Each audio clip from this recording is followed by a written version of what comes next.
wants to have some fun? Are you just saying you want to have fun, or do you really want to have fun? If you know what that's from, drop it in the comments. Welcome back to the Foundry.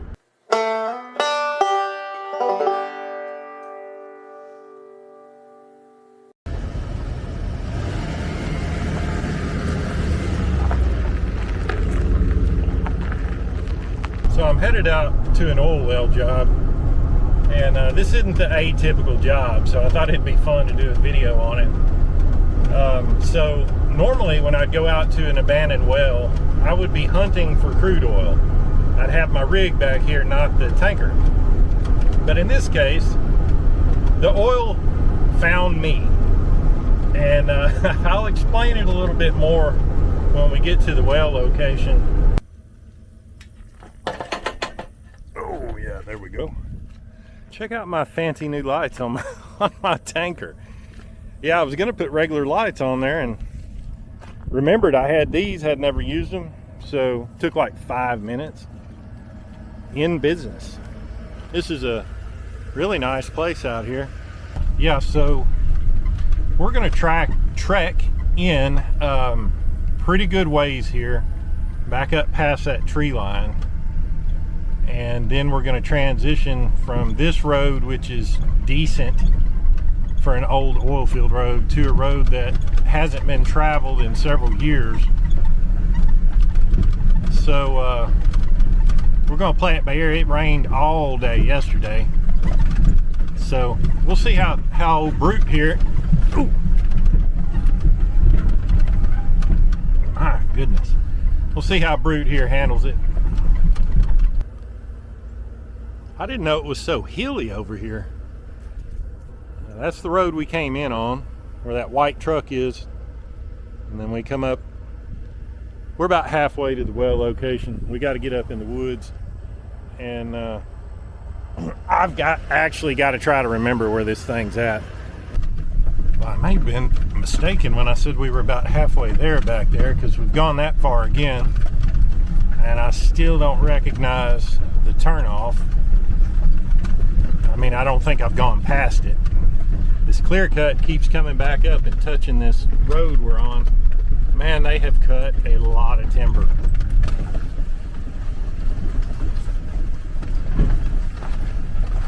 And now we're going back up into the woods.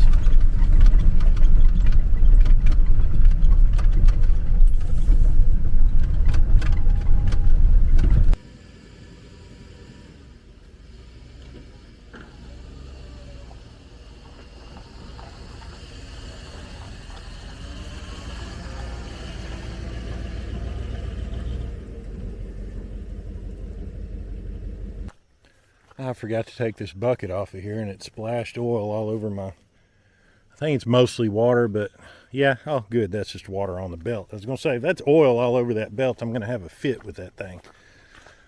All right, so let me explain a little bit about what's going on here. So this well's been offline and shut in for a number of years, and it would, if I'm just gonna guesstimate, I would say it's because it had downhole issues with the pump, or who knows what, and the well just wasn't producing enough to justify repairing it, so they just took it offline. Now that doesn't mean that there's not oil still in the well. I mean, obviously there's some on the ground here. Now a lot of that's water because it just rained, but there's a little bit of oil on the surface. They're actually bringing in some equipment to clean this up, but before they can do that, they want me to recover all of the oil out of the well. And what's basically happened over time, the formation has a little bit of gas pressure coming out of it into the cavern, I guess. I'm not an oil well expert, but I'll explain it as best as I can guess. And you know, what I'm calling a cavern, I can't think of the word. It's a big chamber underground. That's where your oil is being pumped from. It's what you drill into, you tap into it, and your oil seeps out of the surrounding formations into that, and so forth. So there's also a great deal of salt water down in there. In fact, that's primarily what it is salt water and a small amount of oil. The oil obviously floats on top of water, and so you end up with oil on top, and the gas pressure pushes that water and the oil up the well, with the oil being on top because it floats on water. So you've got natural oil saltwater separation take place down in the well. And my rig is very specialized to utilize that to where we don't have to do the oil saltwater separation topside. So it's very efficient. We leave the saltwater, we just collect the oil. So what has happened here, evidently, I haven't got this cap off yet, but that pressure has pushed that oil all the way up this casing. And I can't remember how deep they said this well was, or if they even told me. But obviously it's not sealed real good because we've got some seeping out onto the ground. And this is going to be an exceptional challenge for my rig, because my rig is, and you'll see it when I get going with it here in a bit, but my rig is designed for the fluid level to be down, you know, at least 100 feet. And our fluid level is at ground level. So I have got to send a 50-foot bucket down through this oil to get started in the production. So I feel like we're going to spill a little bit out. So I'm going to dig a little trench before I get started. And that way I don't make just a huge mess out here on the ground. Now they're going to come in and clean up after I'm gone, but I don't want to stomp around in the stuff. Normally, when I go out to an abandoned well, it's a scavenger hunt. I don't know if there's oil or not. So I bring the rig first, set up on the well, and see if there's any oil in it. Then I see how much oil, and is it enough to justify dragging the dinosaur out here. So in this case, I know there's oil because it's on the ground. The question now is just how much. But I think it's enough to justify bringing the tanker out. That's 22 barrels, I think, 1,000 gallons, something like that. And so I'm going to get this set up first. And the way I want to position it, I'm going to put the rig right here. And I want to put my tanker over here. So it is very tight quarters, but I think I can jockey it around and get it done. I'm just laying some pine straw out and around the wellhead, kind of like sod. So to kind of insulate me from stomping around and all that, basically black molasses is what it's turned into. It may be a futile exercise, but I figured it was worth a shot.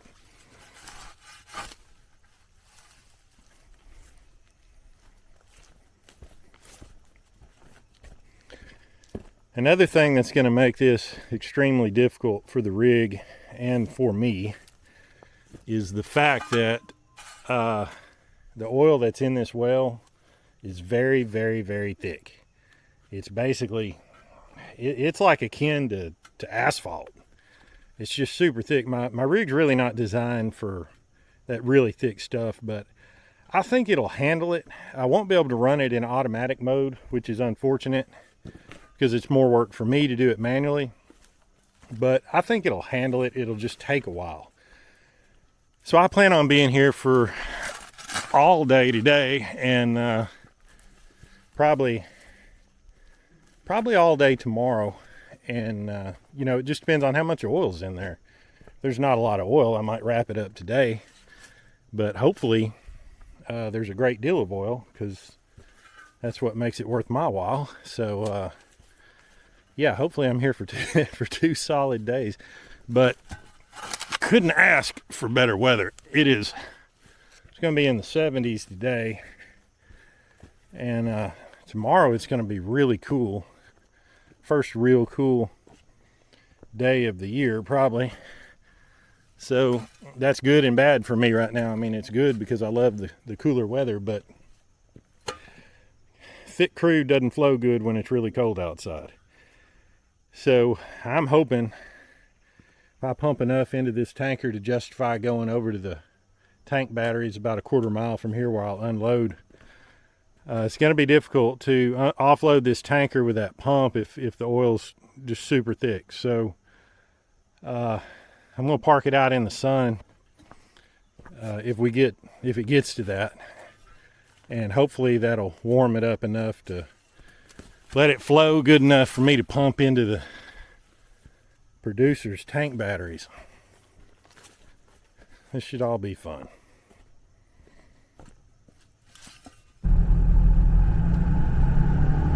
All right, switch trucks. I am hooked up to the rig now, and I'll stop up here for ice. I think I got everything I need. There's so many things you could potentially need on one of these jobs, and you're working so far remote that it's not practical to run back to the shop every time you need something. So I try to carry everything I can, but you never know what you need until you get started, it seems like. I finally made it back out to the lease. Had trouble finding a store that had ice. I had to go 6 miles out of the way. But I tell you what, on the last job, I didn't have any ice, and it was, of course, that was back during summer, and I like to die. So I said, it's cooler weather, but I ain't going without ice no more for my water. So anyway, I'm back. I'm meeting Mr. Wayne out here in about 30 minutes. That's the guy, good friend of mine I bought the rig from some time ago. I was telling him about this particularly rough job, and he kind of acted like he wanted to get in on some of it. So I said, come on, I need all the help I can get. But yeah, old Dodge here pulls the rig. This is the first time I've pulled the rig out to a job with this truck. I usually use the F-250 I was in earlier, but I already had it hooked up to this one, using it around the yard. All my tools are in this one, so rather than transfer everything over to the other truck, I just jumped in this one. But this road is a little bit sketchy.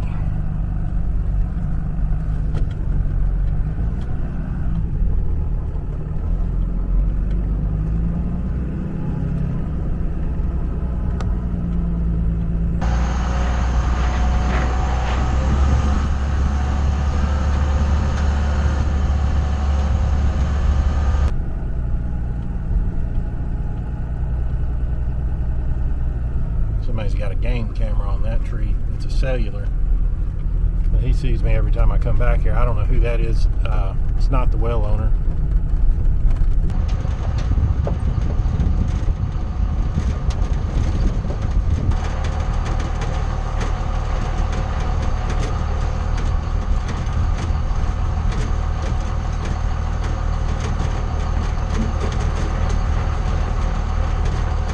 All right, we made it. Downhole weight may have fallen off the trailer, I'm not sure, but now I got to figure out how to jockey this thing around and get it over that well.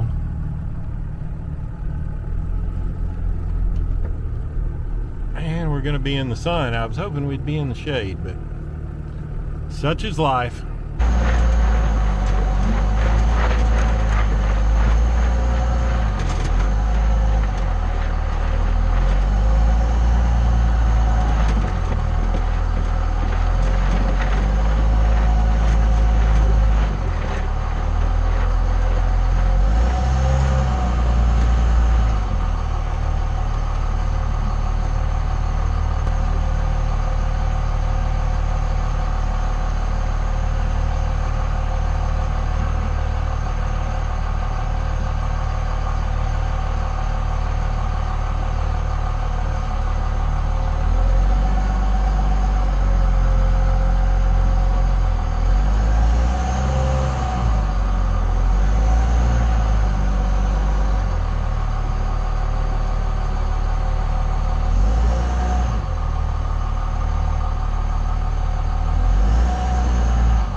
So I'm about to get set up here, and I got a little piece of good news.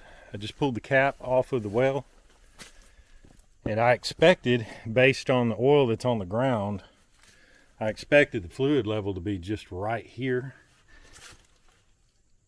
and it's not. So I mean, it's still probably very shallow, the fluid level, and I could drop a rock down there, but I'm going to hold up on that just a minute, because there may be a crust on top of that oil, and I don't want to drop stuff down there and it not sink and get out of the way.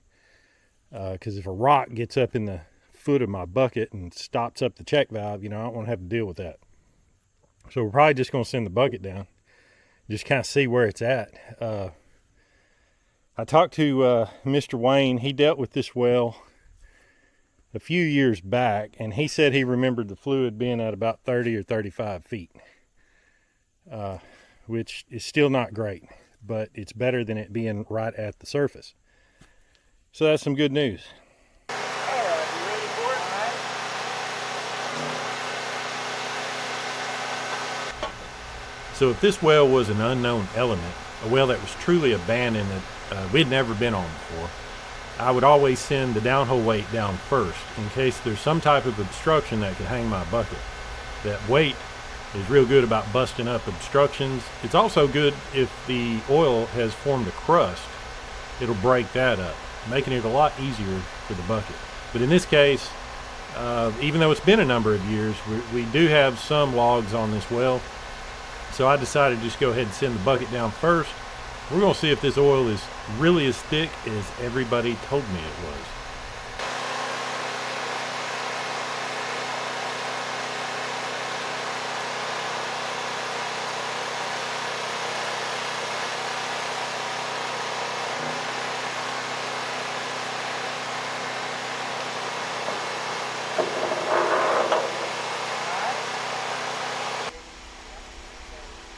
So the oil's living up to expectation. That stuff is thick, and the bucket's already halfway hanging in it before we even get started, which makes things more difficult. But we thought we could pull a couple of turns and kind of stir that oil up and get things moving that way. But I believe my bucket is kinked from having been on that hose reel for so many months and not being used, and it's catching collars on the way down. And at least that's what I think is happening. But to play it safe, we're going to go ahead and pull the bucket back out of the hole and do what I probably should have done to start with, and hook up the downhole weight, send it down first just to make sure the casing hasn't collapsed or there's any other issue that could snag that bucket.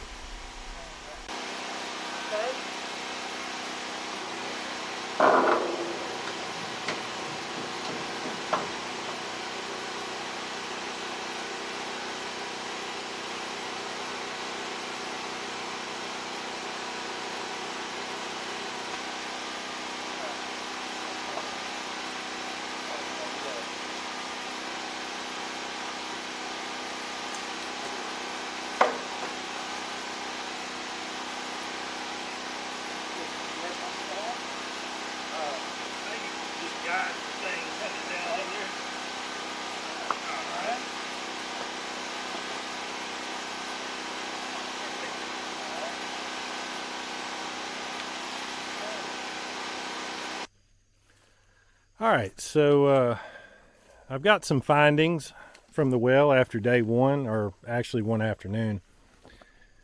The fluid level is at 20 feet. So, and it is oil, and it's a lot of oil. I sent the bucket down. Actually, we put the downhole weight on. I was having some issues with the bucket snagging collars in the casing, because it's been on that hose reel for a year, and so it retains some memory. And so the bucket, I'm going to leave it down the hole. It's not hanging on this rope. That rope's loose. It's hanging off that bolt right there, and I'm leaving that 50-foot bucket dangling down in the well, and I believe it's full of oil too, so it's nice and heavy.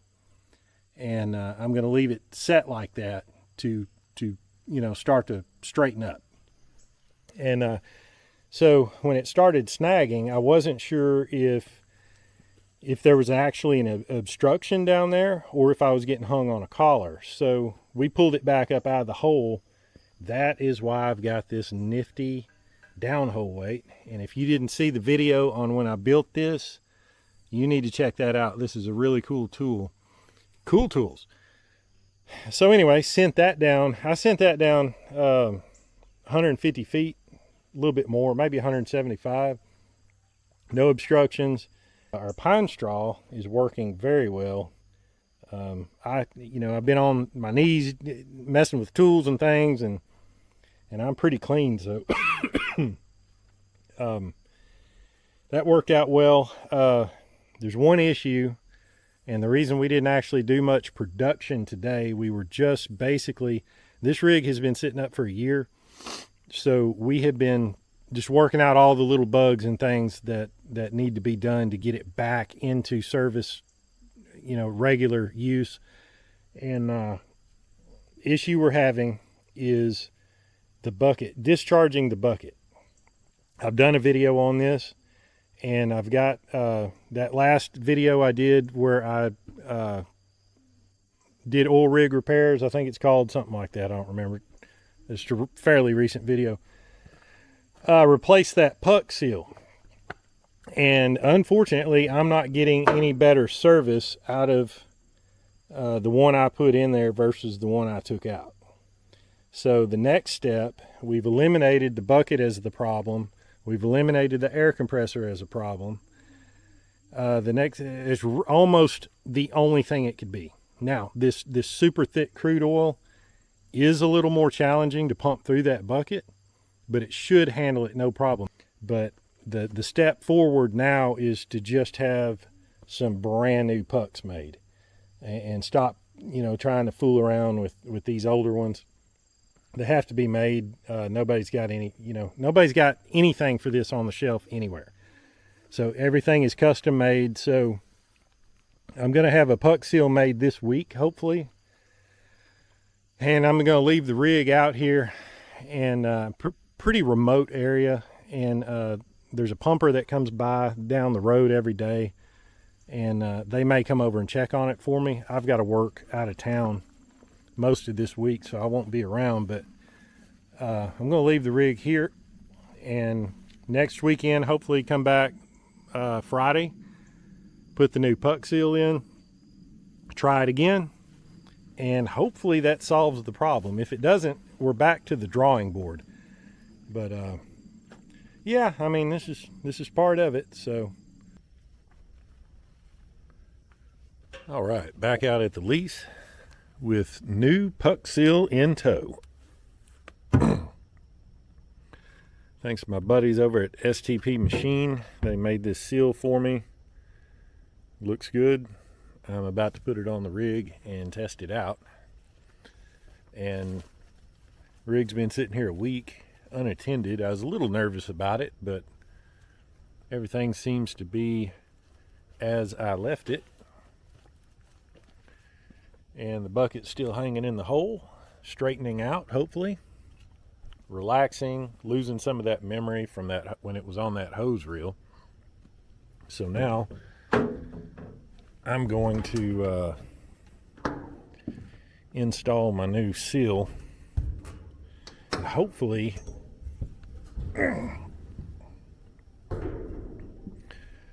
we're in business. Got the new seal installed, and I've made a couple of passes with it. It's definitely better than the old one. Our discharge rate is still quite a bit longer than what is considered normal, and the only explanation I have is just the sheer fact that what we're dealing with here is molasses.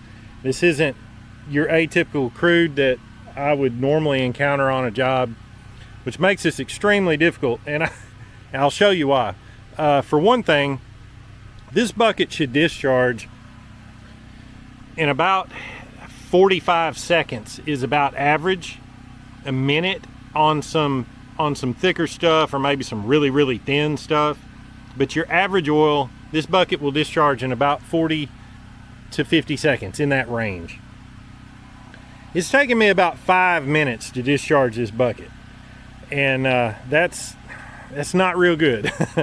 It's not as bad as the old seal, but I count the crude is so thick, and it has to push up through a 1-inch tube inside that bucket, and it just takes time to push super thick liquid through a 1-inch tube 50 feet. So, you know, it is what it is.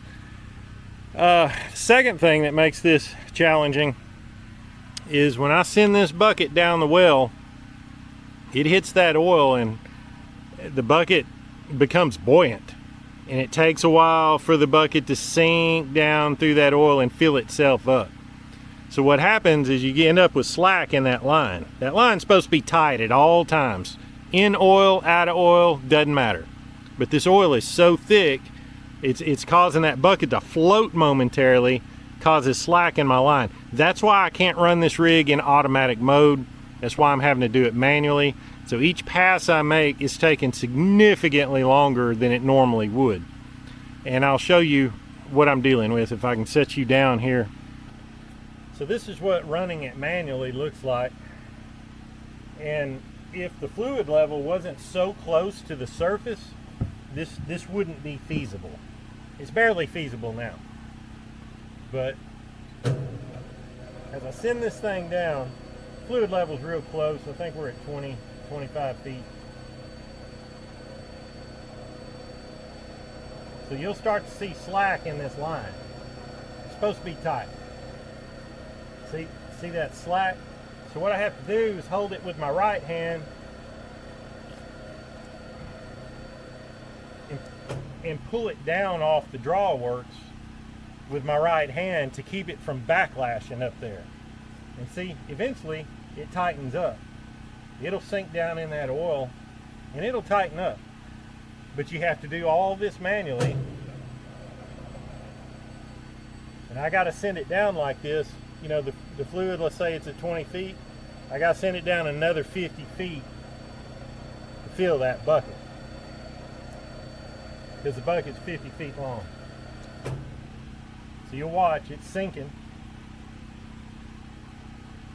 ever so slowly.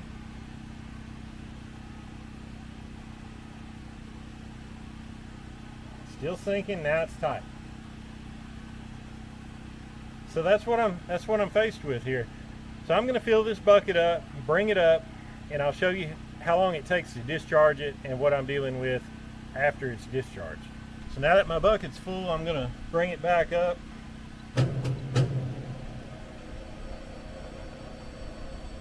And again, everything in manual everything works a lot slower. So my rope speed's slower. But thankfully the fluid level's just darn near at ground level. I mean, it's super shallow. If this were down 500-600 feet, it wouldn't be worth fooling with. But you can see the oil, look at that. That's just molasses. It's just super thick. Now we're gonna go up and dock. And it'll come up and dock in that seal that I just replaced. Now, kick on the compressor. It'll start pressurizing that bucket and discharging the oil. That oil, it's so thick. Usually it shoots a stream out about the size of a big around as a quarter. It'll shoot a stream out and it'll empty that whole bucket in approximately 45 seconds. But this time it's going to take a lot longer because that stuff is super thick. So when I get near the end of the discharge, that stream will pick up pressure a little bit and it'll be followed by a pretty loud burst of air. And that's how you know you got all the oil out. All right, the stream's picking up. You see that? See, that's how it's supposed to be all the time. And there's your burst.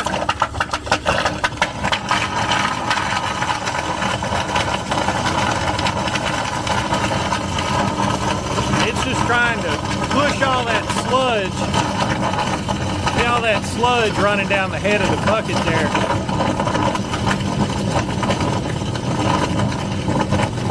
just, I've never encountered any oil like that running this rig. But so that's why this is taking so long.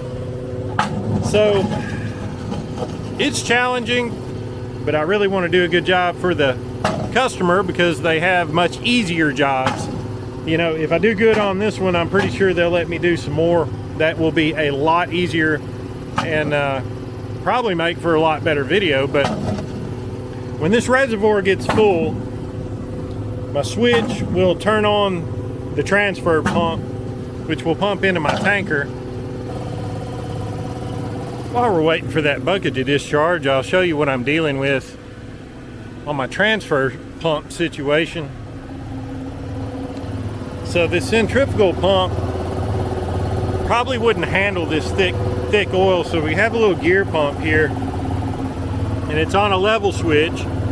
So when the reservoir fills up, this automatically kicks on, or I can kick it on manually, and I pump into my nearby dinosaur tanker. But that's a 3/4 horsepower motor, and it was really struggling. So I had to, there's a rheostat here. I can speed up and slow down that pump. So I've got it on the lowest possible setting, which of course makes it take longer to discharge the reservoir into the tanker, but I'm not throwing breakers or slipping belts or anything like that when it's in the lowest setting. So that's just kind of what I'm sticking with here. But this type of well really doesn't do the rig justice. You'll need to go back and look. I've got a video, I think it's called testing new tools on an oil well or something I did several months ago. It's in the Oil Hound playlist. Check it out if you want to see how this thing really works in automatic mode. I mean, it'll it'll get it. But this is a very special, unique type of job. In fact, the oil's so close to the surface, a lot of this could be done with a vac truck. And I'm not totally up on the capabilities of a vac truck. Some of you operators may be able to tell me, but I feel like it would have to be able to pull that thick oil at least a couple 100 feet up that casing. I don't know if a vac truck could do that or not. I'm sure something would, but I don't have one of those. So I do have a production rig, and although it's not designed for this, I am absolutely getting it done. So you know, the weather's beautiful. It's nice out here. I'm miles away from anybody. I mean, this is a very secluded area. Somebody did come and bush hog for me though while I was gone over the week. But got Rammer parked over there, generator in the back, away from the rig so I can hear better. I don't like to listen to that generator in my ear. So I'm gonna stick with it, and we'll see how many barrels we get. And I'm empty. Excellent. All right, my transfer pump is kicked on, and actually the sun has kind of come out. It's shining on the reservoir, and I think that's really, you wouldn't think that would make much difference, but I'll tell you, on this kind of oil, just warming it slightly makes a big difference. If I was going to set this rig up to work on this type of oil continuously, I would have heaters in that reservoir, and that would make a world of difference. But I've got the transfer pump on the lowest speed, and it's just chugging along. It's not discharging real fast, but it's getting the job done. And it's already got it emptied before I could get up here and show you. But yeah, see, we're pumping crude. I just made a colossal mess. That's gonna run down and just, I'm gonna grab a diaper and sop that up. So when this tanker gets full, I'm gonna have 1,000 gallons of molasses. Hopefully I get that much out of this well. I'm gonna have to park this thing out in the sun by the tank batteries where I pump into the producer's tank batteries for them. And I believe, hopefully, having that sun warm that oil up. Now this is a sizable difference in pumps here. Obviously this is a much bigger pump, but still it'll be more challenging than what I'm accustomed to dealing with. I'm fixing to settle in a routine here, grab my ice chest, and just get after it. This is one of them, you just grab your lawn chair and set your cooler here and just make a day of it.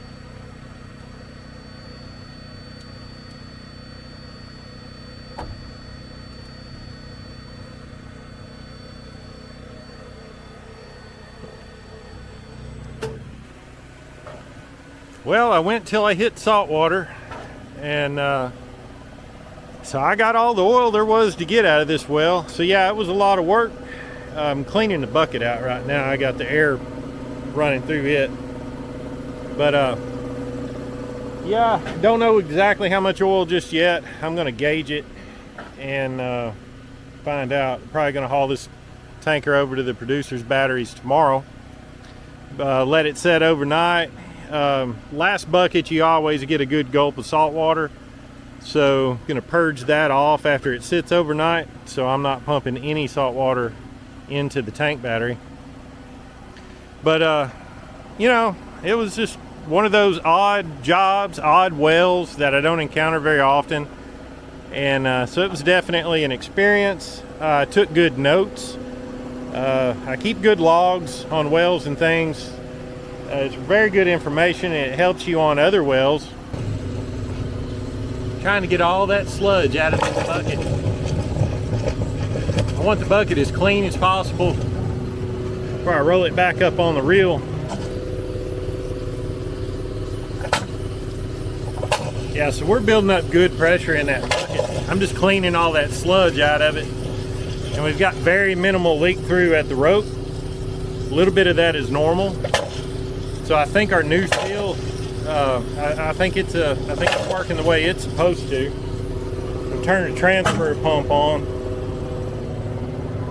That's how it's supposed to work. It's supposed to draw that oil in there quick. And a lot of this on top is actually like foam. So I'm going to pull down as much as I can. There's a little bit of salt water. That's what I pulled up on that very last turn.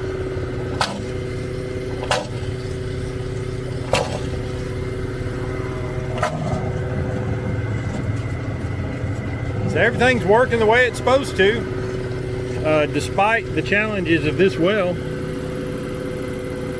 So that's all pretty much good news. Well, I think this video is probably getting a little girthy, so I mean I could geek out on this for another hour, but I'll go ahead and wrap it up. All told, the rig did very well, successful job, customers happy, and so that's what counts, because I've got more work lined up. And it'll be easier wells. In fact, the next well I'm going to try to do a video. I don't know if I'll manage, but I'll let you see how this rig runs in automatic mode. So, you know, whereas this time I was having to drop the bucket down manually and turn the air compressor on manually. You don't have to do none of that when it's in auto. When it's in auto, I set up on the well, send it down in what they call the learn cycle. That's where the rig's basically calibrating itself for the well. Makes one pass, learns the well. After that, it's just ginning. It goes up and down automatically, much faster. Air compressor kicks on automatically. Transfer pump kicks on automatically. So you can basically just set it up and just kind of monitor and watch. Or if it's a well you're familiar with, you know about how much oil you're going to recover before you hit salt water. You know that length of time. You can set the rig up and go to the house, sit in your easy chair in your underwear, eat potato chips, and then, oh, I want to, you know, go check on the rig. Come out and check it whenever you want. That's kind of how it works. But yeah, I thought I'd do a video on this one just because it was so unusual. But there'll be plenty more to come. So if you enjoyed it, smash the like button. I'll see you guys at the next well in the next video.